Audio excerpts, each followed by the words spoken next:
Great way to. NHL best bets for Friday, January 23rd. Welcome in, guys. It's puck time on WagerTalk TV. I saw a comment 2 days ago and said, "Stop yelling at me in the intro. Come on, we're trying to bring the energy. I can't not yell at you a little bit here to make sure you guys are awake, ready for some picks, sides, totals, props, same game parlays, play of the day, 6 and 60, a breakdown from Lawrence, the Presman. You guys have to be ready for a big show today. And because of the condensed schedule, we've got a lot of games here on a Friday, which is not too typical of an NHL schedule. So look forward to diving it in. Shout out to all of you guys on my 5% play yesterday. It was sweaty, I will admit it, but team total over 3.5. Minnesota Wild get there 4-3. Kirill the Thrill Kaprizov wins it for them in overtime. I was happy about that. A lot of you guys joined me, and I'm happy that we won it. Some great games today here, Carm, and there's obviously one that we're going to really enjoy talking about. But how are you doing, Carm? I'm doing good. I was talking to some people in the chat. One guy, Kopek, says that I constantly say that the Ottawa Senators are a great team. I cannot remember one time in my life I've ever said the Ottawa Senators are a great team. But listen, Andrew, here's my night in a recap very quickly. Went out for dinner with the wives, Prez and his lovely wife Vivian, my friend Ronnie, really cool dude, and we went to this Indian restaurant in Toronto. It was a really nice restaurant, and I normally don't eat Indian food, so I'm like, oh God, I hope this doesn't give me an upset stomach. You know what gave me an upset stomach? The Vegas Golden Knights allowing 3 quick goals to the Boston Bruins, the Ottawa Senators blowing a 3-0 lead, and the Dallas Stars with 3.25 of XG not being able to score a single goal against Columbus. That is what gave me an upset stomach. And with that said, let's bring in the Prez. I got to bring myself in. Okay. There I am. Oh, you must. There you are. Yeah, Andrew just texted me. I'm going to get a coffee. Can you put yourself on stage? Wow. Hey, guys. What's going on, Prez? It is. Carm, last night was so frustrating, bro. I mean, it's like all the metrics. I lost my 5% play. The one that I came on the show, I begged you guys on Tuesday to buy my play at 1. I then came back, begged you guys to buy my play on Wednesday, and it lost. 5% play on the Leafs. Lost in overtime, had a couple of crossbars and goalposts, and it was the same last night, dude. Just bad puck luck. We move on. We got neither you or I are going to win every game. If we could, I swear to God, I would not be doing these shows. No, and you know what I mean, like a couple of my plays were based purely on analytics, and I thought these teams are have a good chance. You can't tell me, and I said it. It is not a look ahead spot for the Vegas Golden Knights against the Bruins with the Leafs on tap tonight, because other than Mitch Marner, that isn't a rivalry game for them. And they put up almost 5 goals of XG, but when you fall behind 4-0 in a game and then almost come back and tie the game up to send it to, had they tied that game, they would have won the game. And then the Dallas Stars, the same thing. They did everything but score a goal on Jet Reeves, whatever his name is, Jet Greaves. So it's from that point of view, it's frustrating. But then to go back and look at the pod later on and see that the Ottawa Senators blow a 3-0 lead, it's like, oh, you guys are dead to me. There is no pod today, guys, just because I don't like too many games on tonight's schedule. I do have a 5% play that I really like on the schedule, so you can get that over at WagerTalk or grab a 3-day all access, because it's going to be a monster action weekend for me. A lot of soccer going today. Tomorrow, Sunday, of course, the NFL championships. I just have to do the write-ups, and then that'll be live as well too. And then NHL tomorrow. If you follow me on social media, both Instagram and on the X, you'll see pod plays for tomorrow and for Sunday. I will have pod plays for those 2 days, but none for tonight. 2 losses in a row. I don't think I've had 2 losses in a row on the pod play, but if I did, this season. I'm sure somebody will point it out to me in the live chat. But it was great seeing you, man, last night.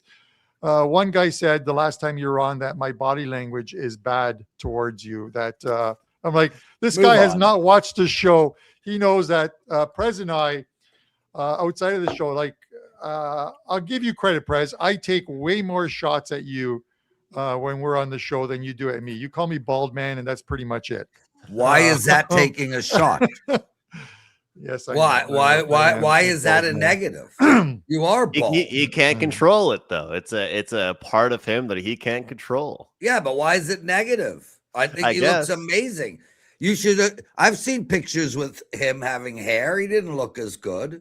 Looks better now. And he's aging. That's a shot. That is a shot. And he's aging. So soon he can just start brushing his eyebrows over his head. So maybe comb over from the ear. I love that. That's like locker room. When I wore that camo sweater and the whole chat box went after me, I think that is hilarious. Like that's what Prez is wearing a camo hat tonight. Is that a camo hat? No, this is my poker hat. Kind of. Oh. Okay, let's get into it, boys. Toronto Maple Leafs. Let's do it, Prez. I will get into this in a second. I want to mention one thing to you, just because a friend sent this to me this morning, and we're still 2 weeks away from this, but it's during the Olympic break. February 7th, Prez. Can you believe Daryl Sittler, that a record that will never be broken, 10 points in one night. Like, teams don't even score anywhere close to that in a week sometimes. 10-point night. And I think they're going to honor him. I'm not sure if it's tonight or another night, but we know who they will honor tonight. Mitch Marner in town. Vegas Golden Knights minus 125. Leafs plus 105. Total sits here at 6. How are you breaking this one down? This is an awful game to break down. I mean, normally I have bets galore on Leaf games, but man, Willie Nylander out. The Leafs, they're really struggling. They struggled to score. They had 31 shots on goal but against Detroit, but they put up one goal. This Vegas team defensively have held their opponents to 2 goals, 1, 2, 3, or 5 of their last 7 games. Everything suggests the under here, boys, but the last time these two teams played each other, there was 11 goals scored. The time before was 7 goals. These teams go over a lot when they play each other. And as far as the side goes, no Tanev, no Nylander. Vegas up of a loss. They played well last night against Boston. Man, I think the right play is Vegas, and I think the right play is the under. I don't think I'm getting anywhere near this game, guys. So, I mean, that's sort of my lean. Under and Vegas. But you can hear in my voice, I have no confidence on those bets. None. No confidence whatsoever. When you look at this game here, though, like does it make a difference to you, Prez, that whatever happened a week and a half ago or whenever that game was when they played, or is it a whole new meeting in this moment right now? Like, yeah, it doesn't matter. I mean, they got 11 goals last game, and when we see it in the playoffs when they play 7 games, you have a game that has 11 goals and the next game is 2-1. Right. So, yeah, that's why I lean on the under tonight. The bottom line is that, you got Vegas who allowed 4 goals last game. Last time they allowed 5 goals, they came back and held their team to 2 games in a row. These teams that are veteran teams that have been to the playoffs before over and over again, like both Vegas and Toronto, when they have bad defensive games, they normally bounce back very quickly. Both of these teams recognize that the way forward is playing defense and keeping the puck out of the net. Toronto had a bad stretch. They allowed 6 goals in 3 of 4 games before the Detroit game last 2 nights ago. So, yeah, I think that good teams bounce back from bad defensive efforts. I think Vegas is a very good team. I think Toronto is a decent team, but veteran. So the lean is on the under here, but both teams have playing to the overall year. It's a 6. I mean, I could easily see this game going over as well. And I am sorry I don't have a definitive bet for you on this game. It's just not a good game. Well, I'll say this, and I think it's very important. So, which applies to this, much like when you release you release a play, Andrew releases a play, I release a play, or any of the guys on the show release a play. With that is included obviously an analysis on the game to let people know how you're thinking about the game. I think it's very important. They may not agree with you. You guys may not agree with what we write up, and that gives you an out. And if you don't want to play it or you disagree with it, you just don't take the play. I think one of the worst things is having a play and not telling people why you like to play. It is for me. I think it's any play you have should always have a write-up on it. So I totally disagree, Carm. I'm sorry about this, but it's a little different with a guy like Gianni because if I'm talking universally, I don't because Gianni's is a lot of steam. He gets his information and he doesn't need to explain where he gets his information from. People who know Gianni know where he gets it from. But I'm saying is, like Lawrence, if you were releasing a 3% play or a 4% play and you had no write-up on it, you'd get called out on it. I would get called out on it, but let me tell you, a lot of my plays are 2% plays and they don't come with any analysis. And on top of that, me and you have a very different opinion here. I don't ask my stockbroker why he's picking a certain stock. I trust him to pick it. My financial advisor does not have meetings with me to discuss each individual mutual fund and why he's particularly picking that mutual fund. I have a real hard time explaining why I like a play. Most of my explanations have nothing to do with why I like the play. It's just explanations that read well. Ultimately, I'm a rhythm bettor. How do I say to somebody, I like this play because I have a feeling? I have a feeling. Ooh, ooh. Well, you're a rhythm bettor, so that in itself, I guess, it's tough. You have a guy like one of the guys who's normally in our chat, Nebraska knows, and he follows my NHL and has the package, and he goes, I'm buying your plays or your package, he goes, to see how you feel about a game, how you're explaining why you like a game. And I respect that. I may not agree. I may not agree with it and may not play. A guy like TJ Salvador, who buys a play and who buys like a $5 customer appreciation play and then says, Carm, I don't like it, so I'm not going to play it. I respect that. So sure, it's the thought process more than anything else. So you're not an analytics guy. I think it's nuts. I think if you buy Carm's 3 plays and you don't like one of them, why are you buying the plays? So me and you disagree completely. From my perspective, you buy my plays, you bet my plays. You don't pick and choose. That's that's how I feel. But I understand that, Carm, and there are many guys out there that are using your analysis to help them handicap, which is totally different. And you clearly write great analysis. But if you're going to use my analysis to help you handicap, don't, because my analysis sucks. Like, honest to God, I might be the worst explainer of bets on the planet. Go read Teddy's analysis and Marco's analysis. There's some guys who are phenomenal. I mean, I don't even buy my own damn analysis. There are many times that I put my play in 4% on the Leafs, and then I go write my analysis. And after writing my analysis, I'm like, oh shit. The other people are going to read this and think the Leafs are not the play. No, my point is, Lawrence, this I'm talking like universally. This isn't like us in a nutshell, but like people who are on Twitter or the X, whatever you want to call it, that are looking for plays. Sometimes they'll Google free plays and they see Joe XYZ 1, 2, 3, 4, 5, 6 just has Sharks minus 120, and he's wondering, okay, I'm going to take the Sharks. This guy likes them. Why does he like them? So that's I get it. I get it. So circling back to you is you're talking about the Leafs and the Vegas Golden Knights, and that you do not have a read on this game. I brought you in to talk about it, but sometimes talking about the fact that you can't find a winner in a game is a good reason to stay off the game.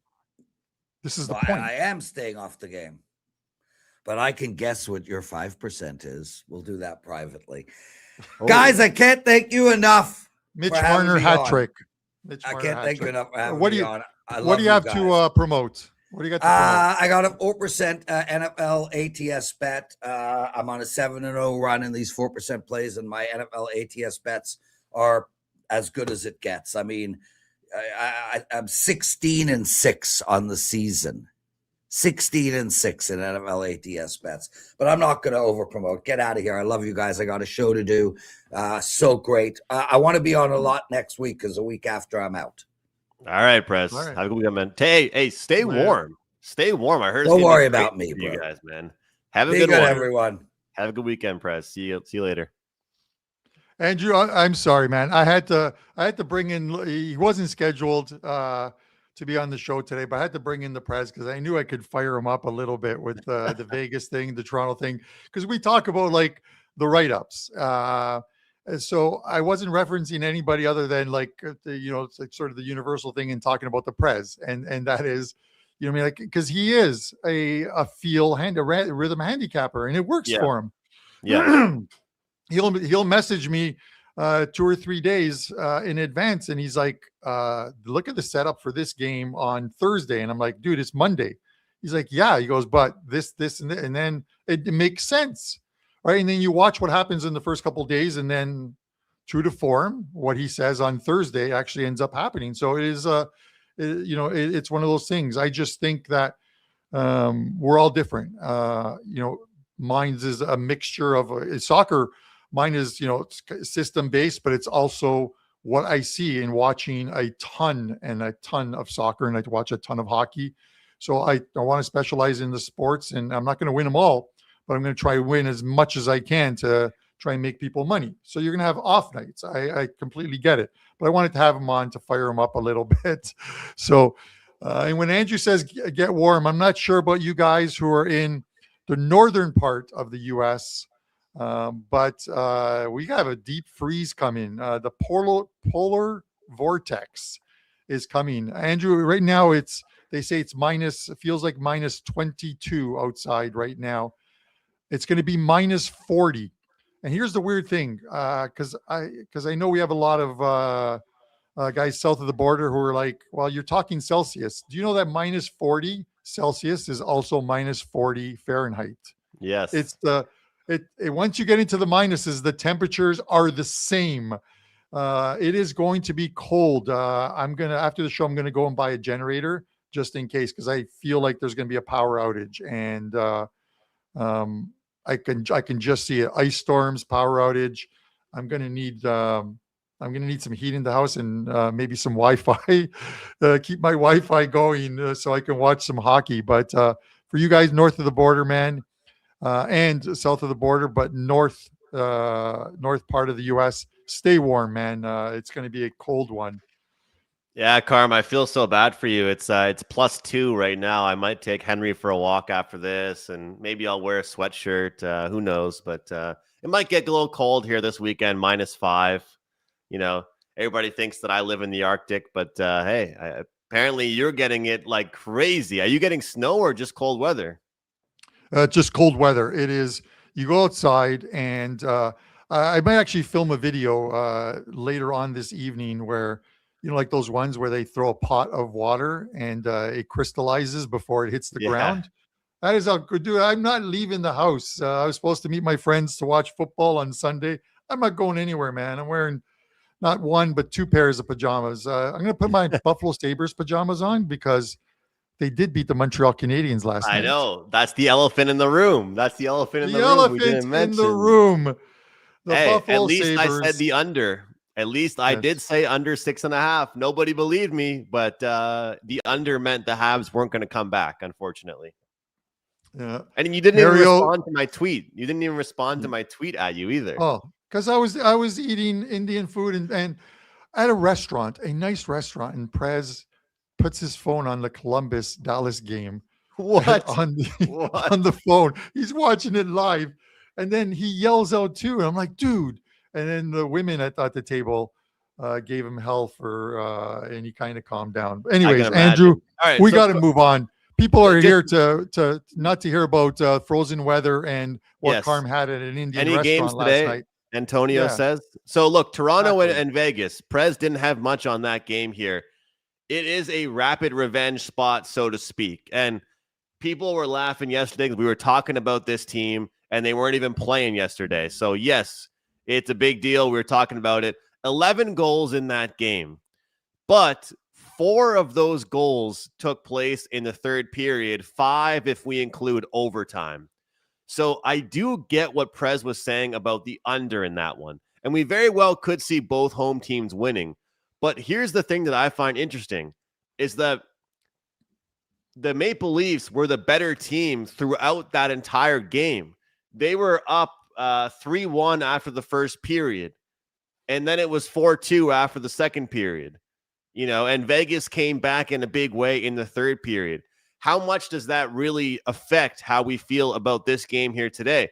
And number 2, it's a second half of back-to-back, but they're coming off a really shitty loss. What were they down? 3-0, Carm? It was 2 or 3-0, I believe, against 4-0. We're talking about the Bruins in Vegas. It was 4-0. Yeah, 4-0. Wow. Before Vegas scored, and the final XG in that was 4.88 to 3.22 in favor. So they're going to be pissed, right? They're not going to be happy coming into this one. So I would not be shocked to see the Vegas Golden Knights pull this one out. I got a few goal scoring picks in my prop segment, but I kind of understand the under sentiment that Prez was saying there, because we saw 11 goals in the last one, but that game didn't really play out like it was actually an over style game. There were 5 goals in the last, third period plus overtime. So I'm going to say I do think Vegas is the team to look at, but I think the under is a good move. Yeah, I'm leaning to Vegas, and I'll tell you guys why. Obviously, yes, it is a second of a back-to-back for them, different goalie for them in goal tonight, but it's like the return of Mitch Marner to Toronto. And I remember when Vegas with Jack Eichel returned to Buffalo, and the fans booed Jack Eichel. And Eichel had points in that game, Andrew. So hopefully you have some Marner points in this one. I think to a man, those players on that Vegas team know how important this game is, not just to themselves, but more so their teammates. And I just feel like they're going to give one of their best efforts of the season tonight. Does it turn into a win? I'm not entirely sure. There was a lot of games yesterday where teams we thought were going to win got slapped pretty hard. But with that said, it's minus 125 on Vegas. It opened up at minus 111. So obviously the steam is coming in on Vegas. I don't even know who's in net for the Leafs tonight, because they had sent Stolarz down to the Marlies for a conditioning stint, but they don't play until today, I think it is, against Springfield. But I'm seeing RotoWire listed Stolarz as an expected goalie. I didn't see any news of him being called up. If you guys have seen it, you can drop it in the chat there. But even with him returning, he's not full strength. He hasn't had a conditioning stint yet. Who knows? Vegas is going to fire a lot of pucks. Vegas is going to play a better game after that disappointing first period against Boston, which they were effectively done in the first period. A double minor led to 2 power play goals from the Bruins and sent them on their way to winning that game. Give me Vegas minus 125 in this one, Andrew. And let's move on to the second game, because we are running out of – no, we're not running out of time. We got plenty of time, unless Andy Lang comes in here and starts pushing his way through. But with that said, we have the Philadelphia Flyers and the Colorado Avalanche. Andrew, I'm going to pop this up there. Look at that. I'm getting better at this. There we go. Andrew, okay, minus 290, plus 235, 6.5. Now, I know a lot of people are going to be like, why would Carm put a minus 290 on the schedule to discuss here? And Andrew, this is plain and simple one for me. We just saw the Colorado Avalanche as a minus 300 or more favorite lose to the Anaheim Ducks. And injuries, a couple injuries to this team have obviously hurt them. The Flyers went in and surprised the Vegas Golden Knights. Can they do it twice? What's your take? Well, I mean, what kind of road trip is this for the Philadelphia Flyers? Vegas, Utah, and then Colorado. That's not an easy couple games for anybody to play. It really isn't an easy couple games for anybody at all. When I look at this, though, Carm, who would have ever thought we'd be saying, hey, Colorado has lost 3 of their last 4 games? And I get it. A lot of the times when they lose, they're losing in shootouts or overtime. But I like goals in this one here. And I understand that the goals came later in the game against Utah. And I'm still upset about that game because I had the regulation on Utah. But Philadelphia was started to slowly collapse defensively as that game went on against Utah. You're going to get a very upset and a very pissed off Colorado Avalanche team. Now, looking at the Avalanche, some of the last games they've had after games where they weren't happy of coming off a loss there. They lost that one 7-3 against the Predators. They came back and put up a 5 spot against the Capitals and really came out strong. And I feel like anytime that they slip up, they usually come back in a big way. You know, scoring just 1 goal at home against the Anaheim Ducks, they're going to be motivated. But I got to give credit to this Flyers team because guys like Trevor Zegras, even Christian Dvorak, Bobby Brink, Cam York, Travis Konechny, these guys are finding offense right now. But the one weird thing, Carm, I can't seem to fathom about this Avalanche team is their power play hasn't been great. The good news is I did find a little tidbit here for Philadelphia. Their penalty kill has collapsed to just 62.9% over the last handful of games. Do think that if Colorado does get power play opportunities, they will be able to score against Philly. I lean towards over 6.5 in this one. But I also wouldn't talk anybody off this being a good opportunity for a first period play. The -0.5 goal is currently listed average price at +110. Vladar might be in action as Ice X is telling us. But you know what? Against a really good Colorado team, I'm not as concerned about who the goaltender really is for this one. So we'll see what happens. I think that we're going to see goals in this one overall, but I think we're going to see a really solid first period out of this Avalanche team. +110, -0.5 goal early on. But we very well could see Philadelphia contribute to the scoring in this one, Carm. We very well could. Yeah, they obviously misfired in that last game, you know, with Landeskog out and with Tays out as well, too. You know, you look at their home record. It was phenomenal. They're still 20-5 is still phenomenal, or 21-4 because 4 of those 5 losses are in OT. Only 1 regulation loss. So you know, if you like Colorado, you could take them in regulation. The only problem is the regulation price is probably like 180, 190. Yeah. So that's one of those ones where you try and maybe get a little creative. The problem with getting creative with plays is that the looking to try and take a team and add them to someone else or add them to a player to get points, it normally goes horribly wrong. If you're trying your hardest to get a play out of a game, you should probably skip that game. So I think this will be a good one to watch. I can see some goals being scored in this game. So we'll see what the Flyers bring. I thought they played a solid game against the Vegas Golden Knights. They're dropping off a bit, and you know, we see them dropping down the standings. I think they're in 11th or 12th. Andrew, this is one of those ones where I wish the total was 6. I would jump all over the over in this one, and maybe I'll just live bet it in game. Wait first few minutes of the game. Hope the total drops to like 6 -120, -125 for the over, and then hop on it then. But would I be absolutely shocked if the Colorado Avalanche were to lose tonight? No, not at all. I think until they get a couple pieces back and they're healthy again, they'll start looking like that team that they were. But they've had such a phenomenal season that there's going to be some blips in the schedule for them. And you look at it, I think at home, I'm just looking at their home record.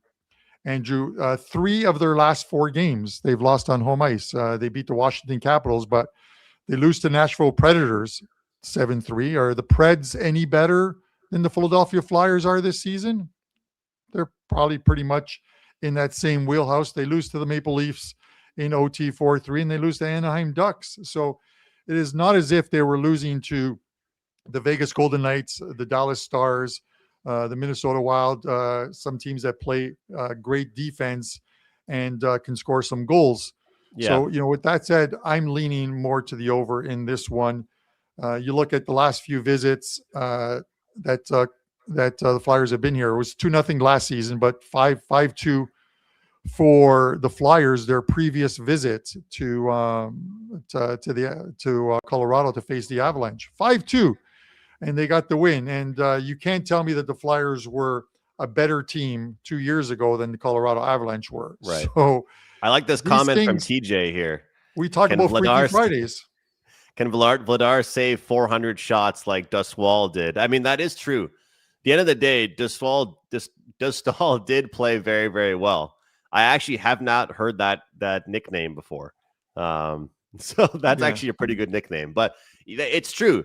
Lucas Dostal did play very well in that game against Anaheim. There's no denying it. So we'll see if Vladar can replicate those numbers. But and that's the thing, Carm. The regulation is kind of a tough number.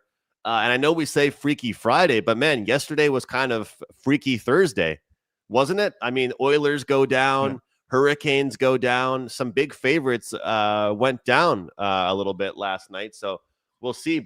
And then looking at the team total, because I always like looking at this stuff here. For the Avalanche, the 3.5 is -170, 4.5 is +140.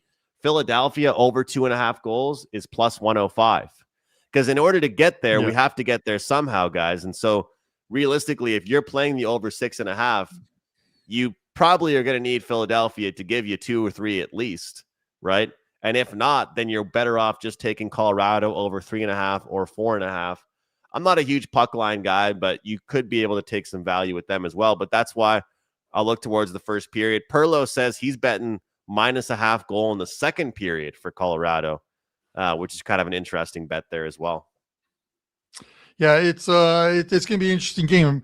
It brings a lot of discussion, and this is why sometimes the price isn't what you're talking about. It's more about the teams in this one. And I've been a huge fan of the Colorado Avalanche this season. I have future bets on the Colorado Avalanche, but do I expect them to win 82 games in a season? No. Do I expect them to win 70 games in a season? No. They're going to lose some games along the way. We've seen some very good teams over the last few years that have gone on to win the Cup, have these little spurts where they lose, 5 and 6, 6 and 7. And you're like, wow, what's wrong with this team? It is just, the season and the grind catches up to you. It doesn't mean that they're not going to get back on the right foot. Losing 3 of the last 4 at home, everyone believes, well, they're not going to lose to the Flyers. They're going to light up Dan Vladar. And this is the wrong, it could happen. Absolutely could happen, but it's the wrong way to look at a game and look at the fact that they've lost 3 of the last 4 and they're the Colorado Avalanche and they have to absolutely destroy the Philadelphia Flyers tonight. Because then you know what happens is you go to bed and you're like, why did I take the stupid Colorado Avalanche at -290 or what have you? So we'll see how that game pans out, but it's going to be an interesting one nonetheless. Andrew, this one is a coin flip. Anaheim and Seattle. Seattle -115. Anaheim -105 at home. Or actually, this game is in Seattle, right? I believe it's in Seattle. Yep. Total at 6. How are you playing this one? Yeah, I think first of all, it is just kind of interesting the way it's set up. Like, I know some people might not think this is a very big deal here. Carm, I'll help you out here with this one. Sorry, I got it. There we go. There we go. I had you talking, so I wanted to help out there. Look, the number, it's a minor flip with the number. We had Anaheim open up as quiet, small favorites. Then we see the number slowly trickling towards Seattle at home. This Seattle team has been a little bit confusing for me this year, but looking at this Anaheim team overall right now, I'm seeing kind of some weird numbers that are hard to explain with them right now. Seattle, however, though, they're giving up way too much. They're giving up over 30 shots on goal each game over their last 10 games, which is not good. but the offense has really picked up, averaging 3.4 goals for in that span. So in the same time frame that they've been giving up goals, they've also been scoring a lot more. I do think we'll see more of a sloppy game, but I think, special teams, goaltending, all that good stuff could lead to whatever the winner is. The thing is, though, we all know this, and the chat box was even just talking about it a few seconds ago. When you look at a team that's coming off a game where they allowed their goaltender to bail them out in a big way, it's not exactly a recipe for success, because they're coming off a game where their goaltender single-handedly won them that game.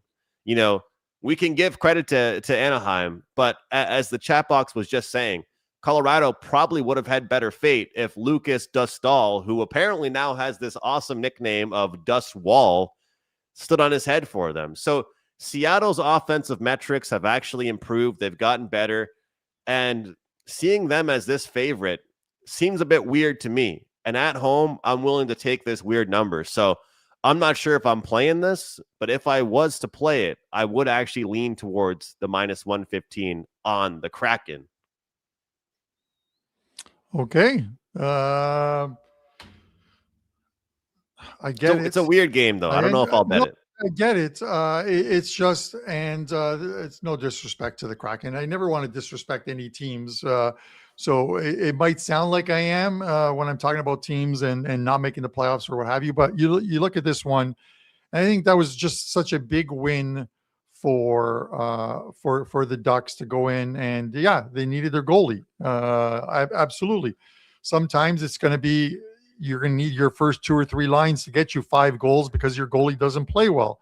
It's 6 of one, half dozen of another. But after that, after that losing skid, Joel Quenneville's got this team playing a lot better as well too. They won five straight games, and it's a weird one because you look at the last 6 meetings between these teams. I think 4 of them were lower scoring games. Number one, number two, the road team has won 5 of the last 6 meetings between these two.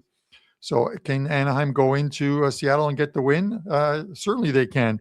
I think the one thing that is kind of keeping me off of wanting to play the Ducks is the fact that the Kraken went through a losing skid and then get a win. And, I'm a big proponent of when a team breaks a losing streak and wins a game, I want to come right back and bet them again the very next night. And they're playing the Ducks in this one. I think it's going to be a lower scoring affair in this one. 6.5 just seems too high for me. And the Ducks were a high scoring team. And I think one of the league leaders as far as totals go. If I can bring it up real quick, Andrew, as far as totals go, the Ducks on the season are the number 1 team in the NHL, 32-18 to the over, plus 11.7 units.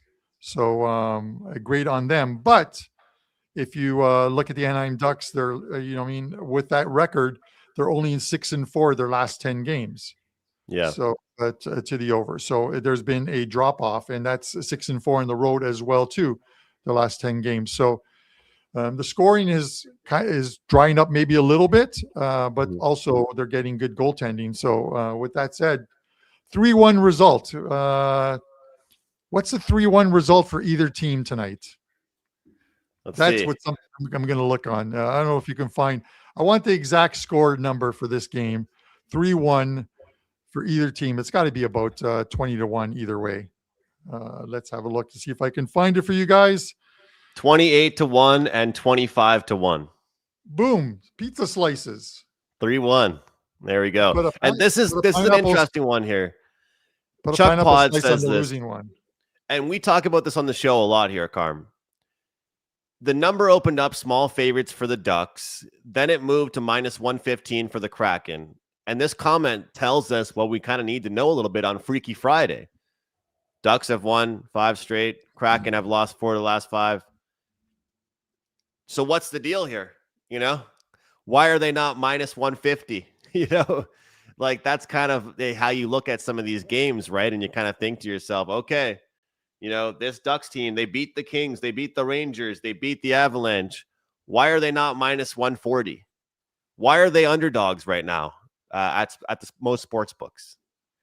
Because if you don't respect the sports book, you're going to be a little bit behind. And when I say that, look, sometimes we can have an edge on them and think we know more. But if the Ducks have put up numbers like they have right now, beating the Stars, beating the Kings twice, beating the Rangers, beating the Avalanche, why is this number what it is, Carm?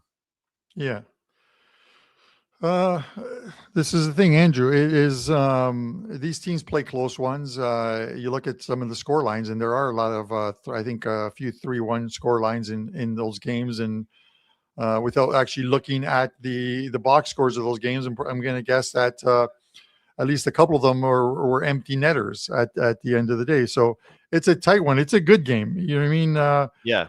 Seattle can still turn it around, but I just like Joel Quenneville and the job that he's done with this Ducks team. And, they went through that spurt. They could have pretty much packed it up when they had that losing streak and given up, but they're back on the ice. They've won whatever it is, 4 or 5 games in a row. I think, was it 5 games in a row? I think they've won.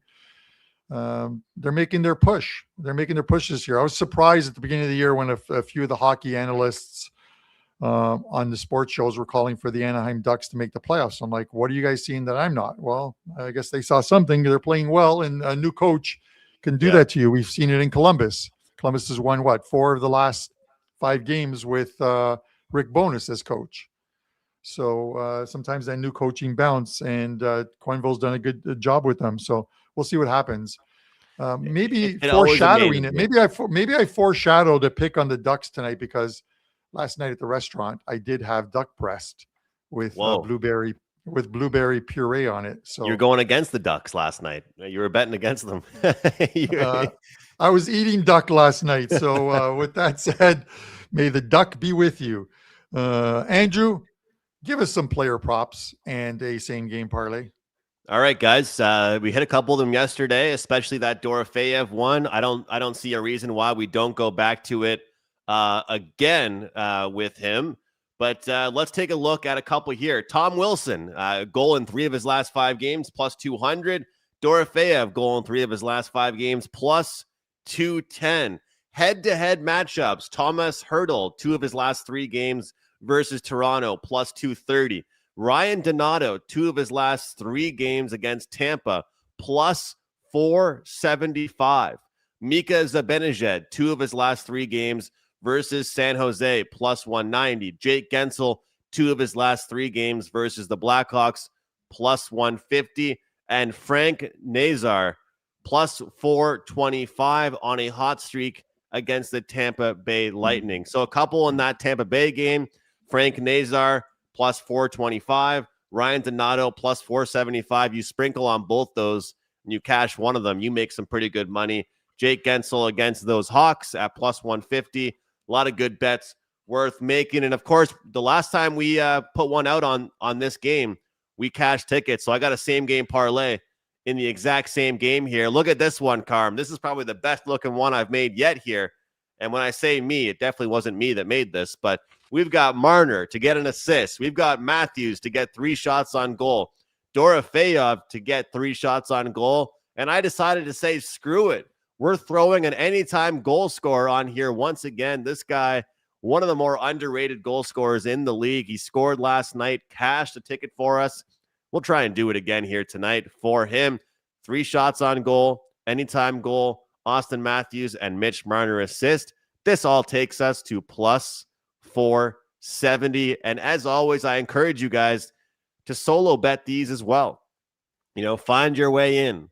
Don't rely on the plus 470s, plus 500s. We're making money. We're getting back on track with this segment, trying to give you guys some good winners. So let's cash some tickets. And yeah, shop around, guys, because let's be real here. Some sports books give you better odds than others on some of these same game parlays. If we're being honest,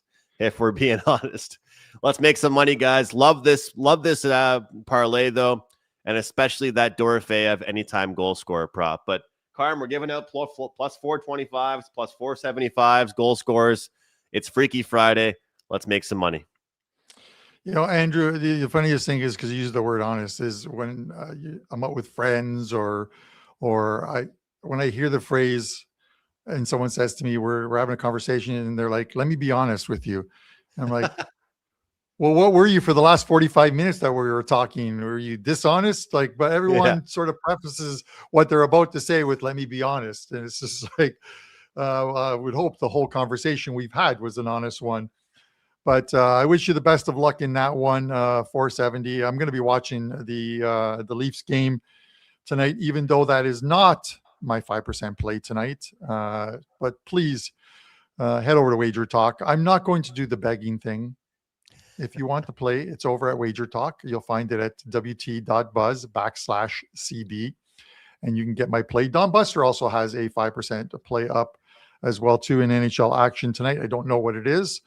I do know what mine is. So let's see. If, pick up the 3-day all access. I actually think that's better because you got soccer today, soccer tomorrow, soccer Sunday, NHL today, tomorrow, and Sunday. And then, of course, the NFL conference championships on Sunday. So all those packages will be up in the next hour and a half, but the 5% play is up as well too. So a 3-day all access is a great one.